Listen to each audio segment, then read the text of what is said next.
തിരുവനന്തപുരത്ത് നിന്ന് പ്രധാനപ്പെട്ട വാർത്ത വരുന്നു. തിരുവനന്തപുരത്ത് പോലീസിനെ ചുറ്റിച്ച വ്യാജ ബോംബ് ഭീഷണിക്കാരൻ പിടിയിൽ. ദില്ലി സ്വദേശിയായ യുവാവിനെ മൈസൂർ പോലീസാണ് പിടികൂടിയത്. ഇയാളെ തിരുവനന്തപുരം സൈബർ പോലീസിന് കൈമാറി. റോഷിപാൽ നൽകും വിശദാംശങ്ങൾ. റോഷിപാൽ, ഒരുപാട് വട്ടം പോലീസ് ഉദ്യോഗസ്ഥരെ ചുറ്റിപ്പിച്ചയാളാണല്ലേ, ഒടുവിൽ പിടിയിലായിരിക്കുന്നു. എവിടെ നിന്ന് പിടിയിലായി?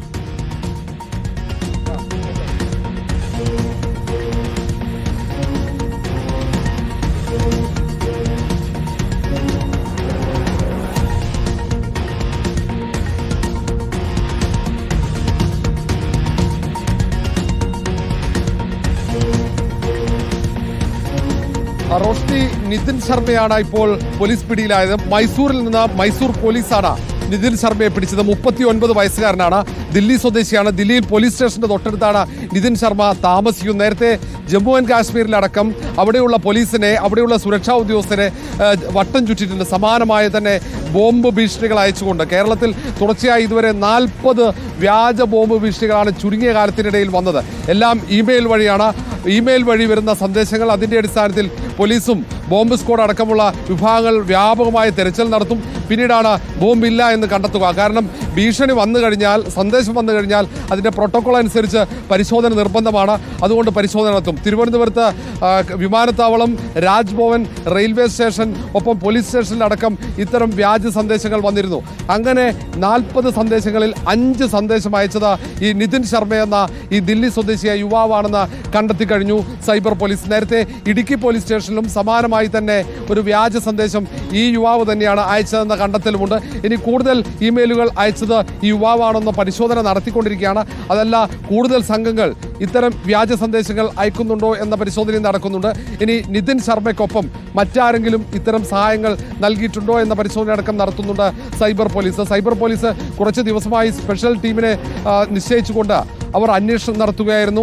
ആരാണ് ഇമെയിൽ സന്ദേശത്തിന് പിന്നിലെന്ന്. കാരണം പോലീസിനെ മിക്ക ദിവസങ്ങളിലും വട്ടം ചുറ്റിക്കുകയാണ്. രാജ്ഭവനിൽ തുടർച്ചയായി വ്യാജ ബോംബ് ഭീഷണി, വിമാനത്താവളത്തിൽ ഭീഷണി വരുന്നു, ഒപ്പം റെയിൽവേ സ്റ്റേഷനിൽ ഭീഷണി വരുന്നു, ഹോട്ടലുകളിൽ ഭീഷണി വരുന്നു. അങ്ങനെ പ്രധാനപ്പെട്ട തന്ത്രപ്രധാനമായ എല്ലായിടങ്ങളിലും വ്യാജ ബോംബ് ഭീഷണികൾ വരുന്നു. സന്ദേശം വരുന്നത് ഈ ബിൽഡിങ്ങിൽ, റെയിൽവേ സ്റ്റേഷനാണെങ്കിൽ റെയിൽവേ സ്റ്റേഷൻ കെട്ടിടത്തിൽ ബോംബ് ഒളിപ്പിച്ചു വെച്ചിട്ടുണ്ട്, ഇത്ര മണിക്ക് ബോംബ് പൊട്ടിത്തെറിക്കും, എത്രയും പെട്ടെന്ന് ആളുകളെ ഒഴിപ്പിക്കണം എന്നതായിരിക്കും സന്ദേശം.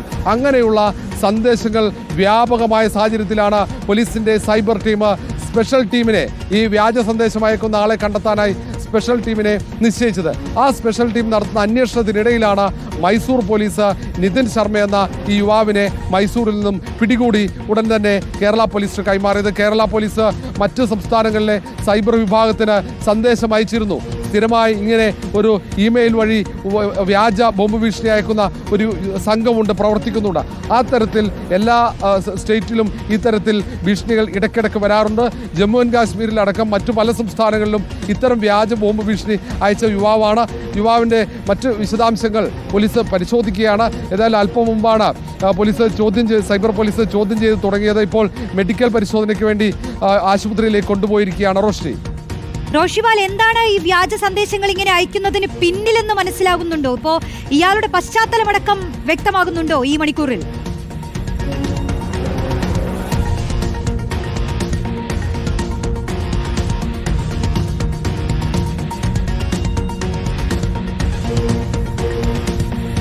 നിലവിൽ മറ്റ് ബന്ധങ്ങളൊന്നും ഈ യുവാവിനില്ല എന്നാണ് മനസ്സിലാക്കുന്നത്. ഏതെങ്കിലും തരത്തിൽ തീവ്രവാദ ബന്ധമോ അങ്ങനെയൊന്നും ഇല്ല എന്നാണ് പ്രാഥമികമായ പരിശോധനയിൽ പോലീസിന് മനസ്സിലാക്കാൻ കഴിഞ്ഞത്. എന്താണ് ഇത്തരം സന്ദേശങ്ങൾ അയക്കുന്നത്, അതുവഴി യുവാവ് എന്താണ് ലക്ഷ്യമിടുന്നത് എന്നതാണ് പ്രധാനമായും പോലീസ് പരിശോധിക്കുക. കാരണം ഈ യുവാവ് സന്ദേശം അയക്കുമ്പോൾ ഏതാണ്ട് എല്ലാ ഇമെയിൽ സന്ദേശങ്ങളും ഒരേ മാതൃകയിലാണ്. പക്ഷേ പോലീസിനെ സംബന്ധിച്ചിടത്തോളം അത് വട്ടം ചുറ്റിക്കലാണ്. ഇതുവഴി ആത്മസംതൃപ്തിയാണോ, ഏതെങ്കിലും തരത്തിൽ മാനസിക അസ്വസ്ഥ്യമുള്ള ആളാണോ എന്നതാണ് പ്രധാനമായും പരിശോധിക്കുന്നത്. ഇപ്പോൾ ജമ്മു ആൻഡ് കാശ്മീരിൽ രജിസ്റ്റർ ചെയ്ത കേസുമായി ബന്ധപ്പെട്ട ആ പോലീസ് സ്റ്റേഷനിലേക്കടക്കം ബന്ധപ്പെടാനുള്ള ശ്രമം സൈബർ പോലീസ് ആരംഭിച്ചിട്ടുണ്ട്. മറ്റേതൊക്കെ സംസ്ഥാനങ്ങളിൽ ഈ യുവാവ് കേസിൽ പെട്ടിട്ടുണ്ട് എന്ന കാര്യമടക്കം അവർ പരിശോധിക്കുകയാണ്. അത് സ്വാഭാവികമായും നാഷണൽ ക്രൈം റെക്കോർഡ്സ് ബ്യൂറോവുമായി ബന്ധപ്പെട്ട് അവിടെ നിന്നുള്ള ക്രൈം റെക്കോർഡ്സ് പരിശോധിച്ചാൽ മാത്രമേ യുവാവിന് മറ്റേതെങ്കിലും പോലീസ് സ്റ്റേഷനിൽ കേസ് രജിസ്റ്റർ ചെയ്തിട്ടുണ്ടോ, അവിടെയൊക്കെ അറസ്റ്റ് ചെയ്യപ്പെട്ടിട്ടുണ്ടോ എന്ന് അറിയാൻ കഴിയുള്ളൂ. അതുകൊണ്ട് തന്നെ നാഷണൽ ക്രൈം റെക്കോർഡ്സ് ബ്യൂറോയിലെ ഡാറ്റ സൈബർ പോലീസ് ശേഖരിക്കും. ആ ഡാറ്റ ശേഖരിച്ചതിന് ശേഷം പരിശോധിക്കും ഏതൊക്കെ സ്റ്റേഷനുകൾ, ഏതൊക്കെ കേസുകൾ, ഏതൊക്കെ സ്വഭാവത്തിലുള്ള കേസുകളിലാണ് നിതിൻ ശർമ്മ എന്ന ഈ ദില്ലി സ്വദേശിയായ യുവാവ് പിടിയിലായത് എന്ന കാര്യം പരിശോധിക്കും. ഏതായാലും ഒരു വിശദമായ പരിശോധനയിൽ കടക്കും. അതിനു മുമ്പ് മെഡിക്കൽ എടുത്ത് കോടതിയിൽ ഹാജരാക്കാനുള്ള നീക്കമാണ് ഇപ്പോൾ തിരുവനന്തപുരം സിറ്റി സൈബർ പോലീസിന്റെ ഭാഗത്തുണ്ടാകുന്നത്. റോഷ്വാൽ, നമുക്കറിയാം ഇപ്പൊ മെയ് മാസത്തിൽ പ്രധാനമന്ത്രി തിരുവനന്തപുരത്ത് എത്തുന്നതിന് മണിക്കൂറുകൾക്ക് മുൻപ് തന്നെ ഉണ്ടായ ബോംബ് ഭീഷണിയൊക്കെ നമുക്കറിയാം. വലിയ സന്നാഹങ്ങൾ, ഇങ്ങനെ ഒരു വ്യാജ സന്ദേശമാണെങ്കിലും അത് അറിയില്ലല്ലോ, വരുന്ന സമയത്ത് ഒരു വലിയ സന്നാഹം അങ്ങ് ഇറങ്ങുകയാണ് പരിശോധനകൾക്കായി. തല പുകഞ്ഞുള്ള പരിശോധനകൾ നടത്തിയിട്ടുള്ളതാണ് പോലീസും ബോംബ് സ്ക്വാഡും അടക്കം. പക്ഷേ അതിലൊന്നും വ്യക്തത വരാതിരുന്ന ഇങ്ങനെ ഒരു പ്രതിയിലേക്ക് എത്തിയ കാര്യങ്ങൾ ഈ മൈസൂർ പോലീസിനാണെങ്കിലും അതെങ്ങനെയാണ് ഇദ്ദേഹത്തിലേക്ക് എത്തിയത് എന്ന് വ്യക്തമാവുന്നുണ്ടോ?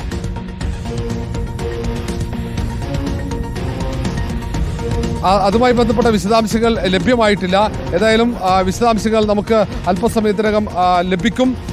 ഏതായാലും മൈസൂർ പോലീസ് യുവാവിനെ കസ്റ്റഡിയിലെടുത്ത് കേരള പോലീസിന് കൈമാറി എന്ന വിവരമാണ് ആദ്യഘട്ടത്തിൽ നമുക്ക് ലഭിച്ചിരിക്കുന്നത്. നിതിൻ ശർമ്മയുടെ മറ്റ് വിശദാംശങ്ങൾ നമുക്ക് ലഭ്യമാകണം. നിതിൻ ശർമ്മയ്ക്ക് പിന്നിൽ മറ്റാരെങ്കിലും ഉണ്ടോ?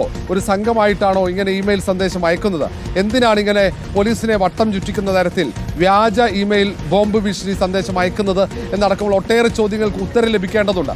മാത്രവുമല്ല, നേരത്തെ നമ്മൾ പറഞ്ഞതുപോലെ ജമ്മു ആൻഡ് കാശ്മീരിലടക്കം സമാനമായ ഇമെയിൽ സന്ദേശത്തിലൂടെ വ്യാജ ബോംബ് ഭീഷണി ഉയർത്തിയ ഒരു പശ്ചാത്തലം കൂടി നിതിൻ ശർമ്മയ്ക്കുണ്ട്. അതുകൊണ്ടാണ് പോലീസ് ആ തരത്തിൽ ക്രൈം റെക്കോർഡ്സ് ബ്യൂറോയുടെ ഡാറ്റ ഉൾപ്പെടെ ശേഖരിക്കാനുള്ള ശ്രമം തുടങ്ങുന്നത്. ഏതായാലും ഇതിൻ്റെ ലക്ഷ്യം എന്താണ് എന്നതാണ് പ്രധാനമായും കണ്ടെത്തേണ്ടത്. കേരളം എന്തിന് തെരഞ്ഞെടുത്തു? ഇപ്പോൾ നേരത്തെ പറഞ്ഞതുപോലെ 5 ഇമെയിൽ സന്ദേശങ്ങളാണ് ഇപ്പോൾ കേരളത്തിലേക്ക് മാത്രം എത്തിയത്. കേരളത്തിൽ 5 സന്ദേശങ്ങൾ ഈ നിതിൻ ശർമ്മ അയച്ചതാണ്. ആകെ 40 ഇമെയിൽ സന്ദേശങ്ങളിലൂടെയാണ് വ്യാജ ബോംബ് ഭീഷണി സംസ്ഥാനത്ത് ഈ അടുത്ത കാലത്ത് ലഭിച്ചത്. ആ 40 സന്ദേശങ്ങളിൽ 5 എണ്ണം ഈ നിതിൻ ശർമ്മയാണ്. കൂടുതൽ സന്ദേശങ്ങൾ അയച്ചത് നിതിൻ ശർമ്മയാണോ എന്ന് പരിശോധിക്കുന്നുണ്ട്. അങ്ങനെയെങ്കിൽ മറ്റൊരു സംഘം കൂടി സംസ്ഥാനത്തേക്ക് വിവിധ പോലീസ് സ്റ്റേഷനുകളിലേക്ക് വ്യാജ ഇമെയിൽ സന്ദേശം വിമാനത്താവളങ്ങളിലേക്കും രാജ്ഭവനിലേക്ക് അടക്കം അയക്കുന്നുണ്ട് എന്ന ഒരു സംശയമുണ്ട്. അതുകൂടി ഇനി കണ്ടെത്തേണ്ടതുണ്ട്. ഏതായാലും സിറ്റി സൈബർ പോലീസ് ഇത് സംബന്ധിച്ച വളരെ വിശദമായ അന്വേഷണത്തിൽ തന്നെയാണ് ഉള്ളത്.